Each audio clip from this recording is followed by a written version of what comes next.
Hey there, Bear Club! At the Mama Bear Initiative, we explore how to protect ourselves so we can protect our cubs, the people who depend on us.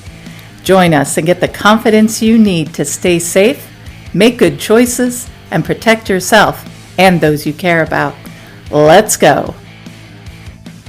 Hello, and welcome back to a new episode of the Mama Bear Initiative podcast. I'm Stephanie Dunham. I'm Evelyn Mason. I'm Rochelle Knapp. I'd like to thank you for joining us on this podcast episode. And we're going to be finishing up our topic of abuse with what do I do about it? Yes. Because, we, worked to talk about what is abuse, like defining it in the first episode, which we posted 2 weeks ago. The second one was, how do you know when you're being abused? Because it's not always obvious. Yeah, that's a good one. A lot of abuse isn't just getting like beaten or whatever. Right. A lot of it's not physical. I say majority of abuse is not physical. That's true. Yeah.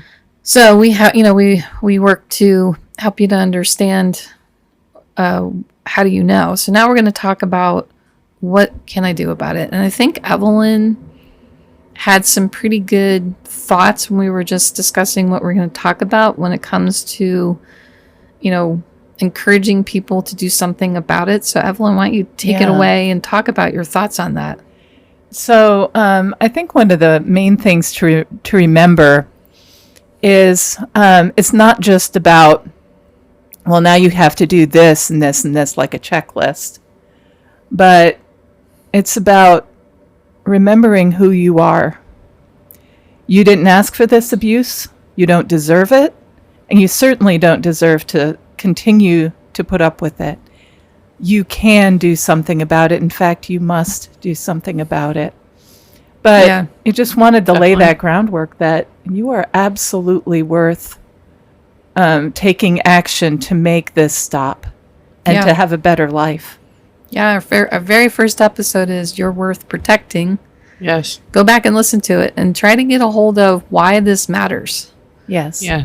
Because it really, really does matter that you understand that you have value and that you are worth protecting so that you'll take action in the situation, no matter how scary or impossible it feels to deal with. You are worth taking an action. So we're going to give you some ideas, but this is not a totally comprehensive list of things to do. Right. Or consider. There's plenty of information on the internet. There's the domestic abuse hotline. We'll put the number in our description if you want to call that number if you're not sure, and talk to somebody who's trained to know. I'm assuming that they know, that they've been trained to know when someone's being abused. Right.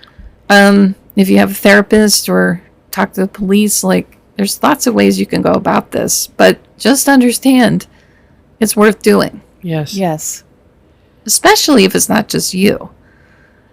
If there's kids involved or another person involved, somebody who's vulnerable in some way, not only for yourself, but for that person too. And I want to encourage you to think you could be where it ends. Right. If you stand up and you say no more in the way that you act on behalf of yourself and really to stop the abuse, that person could be in the hands of the authorities then, where they won't hurt anybody else. Right. Yeah. So this is huge. But it's also doable. Yes. Yeah, so we want to start by talking about some things that get in the way of reporting abuse, because reporting abuse is really where we want to go with this. Right. Yes. So what are some things that could cause a person to not try? Probably the first thing would be fear, because they're terrified of what's happening to them, and they might not know what to do because of the fear. It might just be keeping them from taking action. The terror that you feel being abused on a daily basis can paralyze you. Yeah. Absolutely. And you can feel like I can't do anything. It's like this helplessness that can come in because the other person has been so dominating Right. and crushed you down so far. And yeah, fear can really be a terrible deterrent. Yeah. I mean, I remember as a child being severely afraid of my mother Yes. because she was definitely dominating, but she was also unpredictable. And that made her terrifying. And I did have a situation where she had, I had lied about something. And so her punishment was to beat me with the belt, barebacked. And she used the buckle end of the belt and worked me up and down my back and backside. And while she was up towards my shoulders, she hit my head, cut my face with the buckle. And I basically lied to everyone except one person, a friend. I told everybody else that I cut my face on the playground because it was a pretty prominent cut on my cheek. But I told this one person what really happened. That person, and this was someone my age, told our teacher, because we were in the same classroom. The teacher told, I guess, the nurse or the guidance counselor, who then told the principal. Social services were called in. They talked to me at school. I was really, really terrified once that happened, because I knew that I was going to be in deep trouble with our mother. Yeah. And I didn't mean to report it. I just shared with someone. I guess I wanted to tell somebody the truth. Right. But it wasn't intent. I didn't do that to report my mother because I was too afraid of her. Right. And the social workers came to where we lived and talked to her, and she basically blamed me. I was such a terrible child that I drove her to beat me. Gosh. They gave her a warning and let it go. And when I got home, whenever after that happened, I don't remember what she said to me, but it was definitely terrifying. I remember her being really angry with me and telling me that it was my fault. And, after that, I would never tell another living soul up to a certain point what happened. I didn't realize till much, much, much later in life, till late 20s, early 30s, I would say, that my situation with her was abusive. Right. Even though I knew it was wrong, it didn't occur to me it was abusive. Right. Right. So, And, from a child's perspective, it's wrong, but what can you do? Yeah. Right. Right.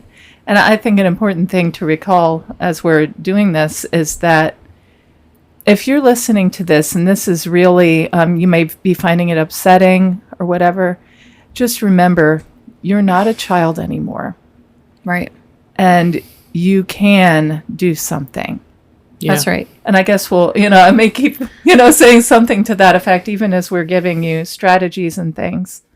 Yeah. You can do this. What are other reasons? We talked about fear. There's gaslighting, like whether you're gaslighting yourself or the abuser is gaslighting you into believing you're not being abused. Yeah. Or even that it's your fault, kind of like your mom trying to blame you, trying to deflect. That's a classic, like a gaslighting technique, is Right. to put it back on you, or to, like you said, sort of minimize or even deny that it's abuse, or you drove me to it. There's so many forms it can take. Yeah. When I was a teenager, I could not comprehend the two times that similar experience happened to me. The first time was friends in gym class. Both times happened in gym class. Friends of mine saw bruises on my legs, asked me about it, told the gym teacher. She reported it. Social services came, and then it was a disaster. I was in 8th grade. The second time was freshman year, similar situation, except that time the gym teacher actually saw my legs with the bruises and had to report it. And she told me that, and I had begged her not to. She said, I have to by law. I don't have a choice. Right. Right. And I was so terrified to go back to her house that I asked the social workers to bring me clothes and take me somewhere. I was not going to go back there. Yeah. Because the previous year I'd been beaten pretty badly after it happened, like that night.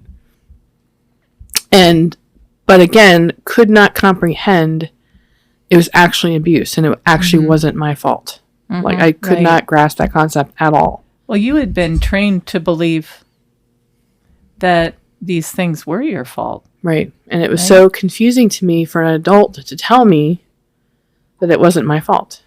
So with, in addition to like the beatings and things, you know, we're thinking about like with gaslighting, or things that you were actually told that led you to believe that maybe it was your fault, you deserved it. I was a terrible kid. I couldn't figure out, the weirdest part about the whole thing was I could not figure out what I was doing wrong.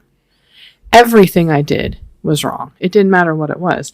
That I had an attitude, that I was a bad kid. It didn't make any sense in my mind. But I was told this, so I believed it, even though it didn't make any logical sense. Right. Yeah. I could not piece it together. Why am I being treated this way when I really don't think I've done anything wrong? Yeah. And we believe what people in authority tell us. Especially your parents. When you're little. And your parents, teachers, people you trust, the very people who could be abusing you. Right. Yeah. You know, one of the things that it doesn't make sense, since we're talking about things not making sense, is the abused having loyalty to the abuser for some reason. Right. A lot of times that's because of they're married and they made vows. But I'm going to tell you, if you're married and you're being abused by your spouse, you don't owe any loyalty to that person whatsoever. I don't care what vows you took. There's no loyalty there. You can leave. Right. You can get out of the situation, and you cannot believe them when they tell you they'll change. Right. Because your life's in danger at that point. Yeah. And really, they're the ones who are, if you want to look at it from the, the vows or whatever, they're dishonoring the vows. Mm-hmm. They're not honoring, they're breaking them, and you need to get where you're safe. That's right. No matter what they've told you or even what you've told yourself. And we're hoping that we can be a voice that can cut through maybe some of the things you may have told yourself of why you can't leave. Right. Why it's not that bad. Yes, it is that bad. Yes. Don't talk yourself out of it. And you can overcome even the most paralyzing fear. Right. Yeah. I think along the same veins of this loyalty to the abuser is getting bad advice from authority figures, like pastors, other people that you might go to that aren't necessarily the police, Right. or mandated reporters. Although I think pastors are mandated reporters. Yeah. You might go to someone and say, my husband is beating me, and they'll say, you have to put up with it and pray for them. Gosh. Pray for your husband. Like, what? No. What? No, that is absolutely unequivocally wrong. Yeah. Don't listen to that advice. No. It's bad advice. If you're being beaten by your spouse, leave. Yeah, it's really that simple. And, you always take the chance of somebody not believing you. I know in my own situation, Yes. I did reach out about the ways I was being abused, and it wasn't a physical abuse, Right. but it was just wearing me down, as the way verbal abuse will do. And he refused to believe me. You will take that chance that doing the right thing doesn't mean the person you're reporting to is going to do the right thing. Right. But you still should do the right thing. Regardless. And maybe you might need to go to somebody else. If you need to, go back and listen to the episode about being brave. Yes. Why you need to follow through on your own values and do things that are scary. This is one of those things. Yeah. Yeah. And this can be a matter of life and death. So you want to make sure that you can be brave. Right. So that means that the last thing we have listed about things that get in the way of reporting abuse is feeling trapped by circumstances. So the classic housewife who doesn't have a job, He doesn't have a way to support herself, may or may not have a vehicle, may Right. not have somewhere to go, Yeah. may not have access to the money. Those sorts of things can get in the way of, make you feel like you don't have any choice but to stay. Right. Yeah. And it doesn't have to be just that circumstance. It could be a Right. load of different circumstances. But if you feel trapped Yes. because of some factor that you feel you can't overcome, then that's a reason why you would stay in the Yeah. situation. And feeling trapped is understandable. Don't feel bad for feeling like you're trapped. But you really do have options. The question is, what are my options? Not, I can't do anything, but what can I do? Right. And there's so many like services out there, whether it's through the state you live in or some local church or some organization like the domestic abuse hotline, for example. I'm sure they have lists of resources. Mm-hmm. Women's shelters, if it's a woman with kids, or Yeah. just a woman, you don't have to have kids to go to a woman's shelter. That's true. That's true.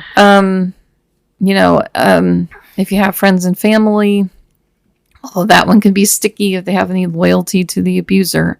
Right. Better to find neutral friends. people, I would Yeah. say, overall. Yeah. Yeah. So but feeling trapped isn't the same thing as actually being trapped. Right. Yes. I think that's maybe what you're trying to say, Evelyn. Yeah. And I think if you don't know what to do, the best thing you can do is call the National Domestic Abuse Hotline, because they will give you a plan to follow. Mm-hmm. They'll at least give you some education of what you need to do to get out, and they might even call the police for you. I don't know what all services they offer, but I imagine they do something. They won't just leave you there and in a dangerous situation. They would Right. want to get you out of there as soon as possible. And like Stephanie said, there's women's shelters and all kinds of things that you can utilize so you can be safe, especially if you have children. It's so important. Or someone else who's older, maybe an elderly parent who's vulnerable. Mm-hmm. It's better to get them out as quickly as possible and get yourself out too. I think I personally would rather be homeless for a few nights than staying in a situation. If it meant I'm sleeping in my car somewhere, I would do it. Right. Yeah. As long as that's not my only option. Right. If it's Right. just a matter of getting away and I just can go somewhere and just stay safe away from the situation or the person, then I would rather Yeah. do that. And I think that's the thing, even if you can't think of anything else, remove yourself. Just go somewhere, even if you just go to the library or go somewhere, where you can have some space and some time to think about it. Maybe think of some people you can call. A lot of times it's really helpful to have somebody who is not right in the middle of it that can help you, think it through. Close friends, and of course, like we said, the professionals you can call. But the idea is to do something to get yourself removed from the situation, Right. and the sooner the better. I'd just like to add in, a lot of people view the police as bad or scary, but in my experience, for the most part, the policemen, they want to get you out. They don't want you to be in a dangerous situation. Right. They might be your best resource to start because they don't want you to be hurt. They're trying to keep you safe. That's the whole point. Yeah. They're trying to protect you. They're not there to make things harder for you. They want you Right. to be safe. Because if you report abuse, they have to investigate. Right. They don't have an option. Right? I mean, we watch TV and, there's all sort of weird police corruption in TV shows, but that's not really reality. Yeah. Yeah. For the most part, those police officers are there to help you, just to keep you safe. And if you report abuse, they have to investigate it. And if it leads to a prosecution and that person is jailed, all the better. Right. Because now they can't hurt anyone else. Right. So speaking of reporting it, we have a list of, like I said, this is not a comprehensive total list from A to Z. This is what we know, what we found. I'm sure there are other people besides these people that you can report to, but you do want to report to somebody with some kind of an authority. Right. Yeah. simply telling your friend, although that led to authorities getting involved, may or may not help. Right. Yeah, because what can they do? Right. Unless they're willing to pick you up and get your stuff and get you out. Reporting it to them may or may not be the right thing. Right. Yeah. And if they have any loyalty to the abuser, Right. they may tell them. Complicated. Yeah. Yeah, that can. So you want to be careful who you tell, especially if it's a physical violence type of situation. Right. Because you want to be able to get to a safe place as soon as you can. If you're just telling some person that that may or may not help you with that situation. Right. Yeah. It's probably better to just go to someone in authority. So let's talk about those authorities. Who, top of our list, we've already mentioned. We've already mentioned the police. The police. Yep. Yeah. Everybody's got a police station nearby somewhere. Yep. And if you're not sure, go ahead and do a little investigating. Where is the one nearest to you? How do you get there? What's their number? I mean, obviously Call 911, but also, being able to know where that is good as well. Yeah. I'm sure the 911 operators are trained to deal with all sorts of situations if it's not exactly an emergency. Right. If you called them and said, I believe I'm being abused, I need to get out, They're going to do something about it. they're going to help you in some way, whether it's getting you a number or whatever, or sending an officer out. They're going to help you. Yeah. So we should add that to the list, 911. We also have teachers. So, of course, depending on your age and your situation, the teacher would, be required to investigate further and report it. So. Yes. Yeah.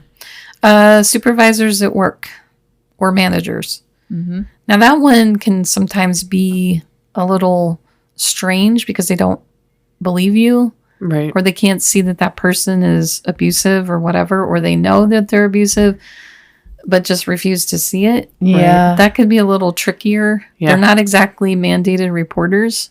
Right. Because mandated reporters are people who are legally bound. Right. And there's usually healthcare professionals, police, Yeah. therapists, psychiatrists, etc. But a supervisor at work may or may not be legally bound. Right. Right. Unless, I guess, they're in the medical profession or something. Doctors, I believe, are mandated reporters. Yes. If they suspect abuse, you're probably going to get a visit from a social worker. It's pretty standard now. I think when you go to the ER, they ask you if you're in any sort of trouble at home. Yes. I've been asked more than once, do you feel safe at home? Yes. Yeah. Yeah. By people, nurses or whatever, when I'm in the emergency room, which unfortunately has been quite a lot through my adult life. But not for those reasons. No, not for abuse. reasons. Other but, reasons, not but abusive still, ones. they do ask. Yeah. I didn't Although really there think was this about one that. time, I will say, my mother early on, when I left home at 19, somehow convinced a judge that I must be on drugs because I just left home and won't talk to her. So I got picked up and taken to an ER for psych evaluation. Oh, geez. I was very pregnant at that time. I was 6 or 7 months along. Yeah. So I did go to the emergency room once, which I think you could consider that an abusive situation. I would say so, yes. Well, yeah. Considering the circumstance, I mean, I'm sure that was very upsetting. Yeah. Now, if you've been physically assaulted in some way in an abusive situation, you can go to the hospital, yes. Yeah. to the ER. And the sooner the better. Yeah, and don't be afraid of what the abuser might do if you go. Just take care of yourself. Right. And while you're there, there's a safe place where you could tell someone. Right. I have a friend who was married to someone, or I think they still are married to them, but they're not together, thankfully, who he had hit her so hard that he broke the orbital bone on one side of her face. And she was really swollen and bruised. And I met her for lunch because I actually went there to convince her to go to rehab because she's an addict. But we talked about that, and I mentioned you should probably go get that checked out. right? Go get that looked at. You can't leave that alone. Right. Yeah. And as we were leaving, she asked me, "Do you really think I should?" And I'm like, "Yeah, definitely. Go to urgent care or something."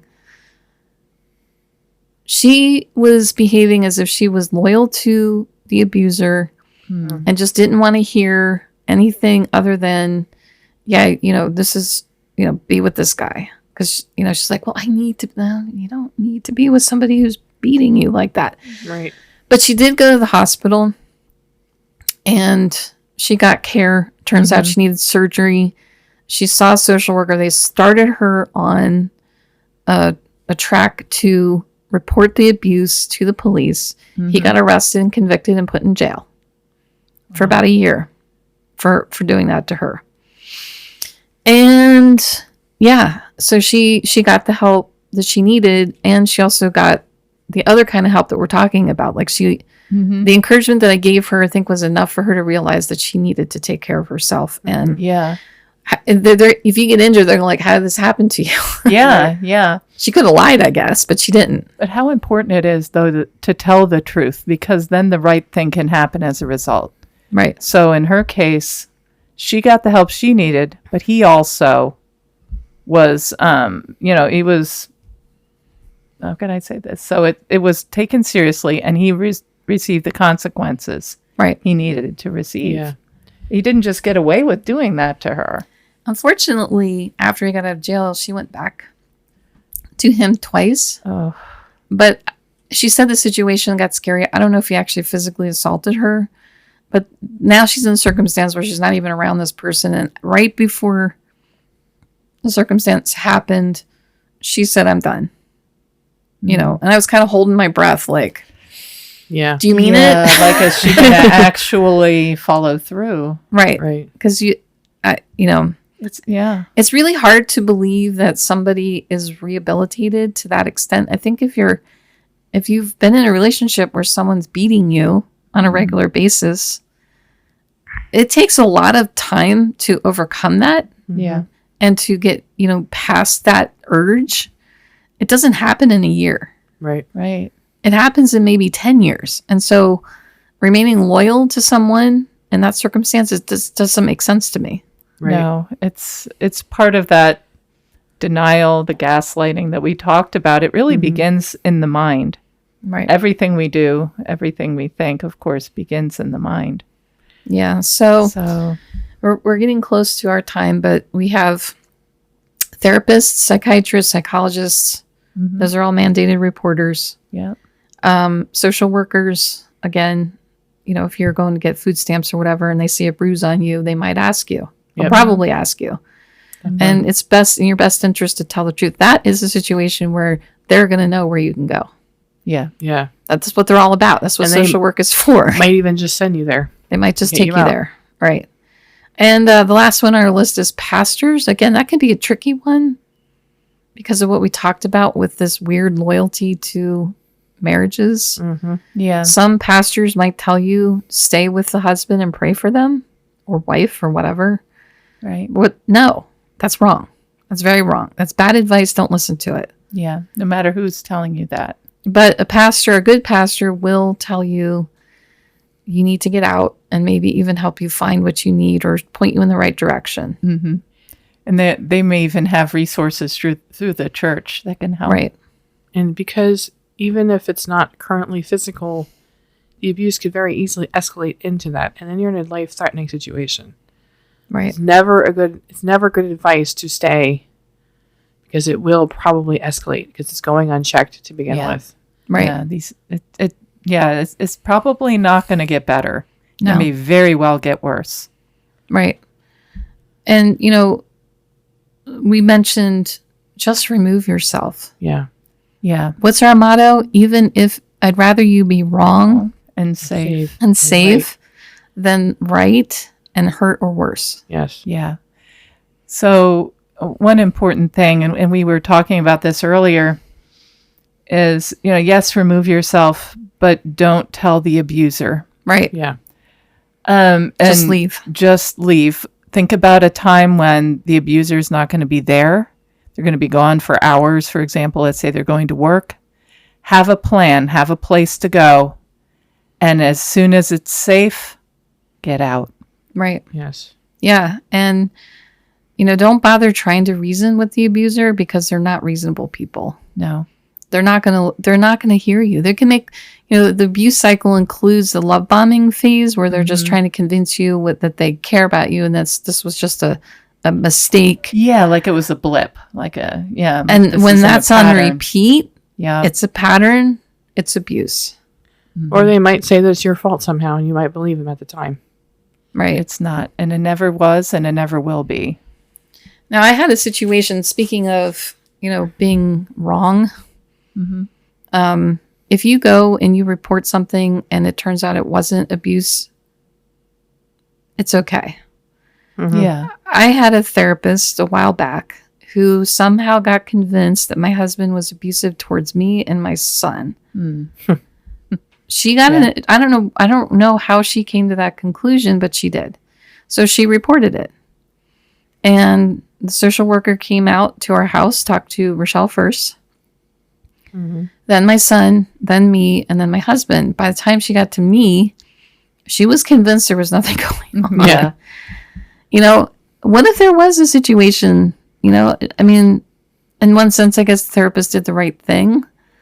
But at the same time, I know what it's like to be on the receiving end of that. It wasn't pleasant, but at least I guess I'd rather them investigate something like that than just fair. not let it go.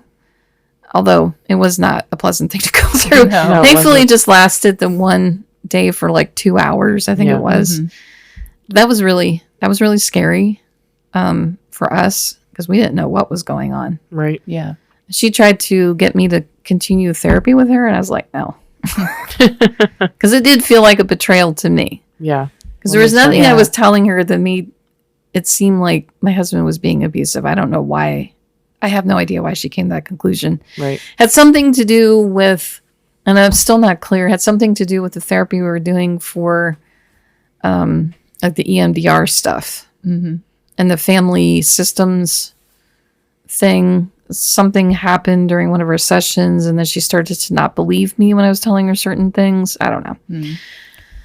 But I guess if we're going to be promoting report it, and even if you think you're wrong, then we have to accept that those things happen. Yeah. That sometimes they are wrong. But it's better to be wrong. Yeah, that's right. And if you're not sure what abuse is, you can go back and listen to our first episode in this series. Right. But also do some research on your own.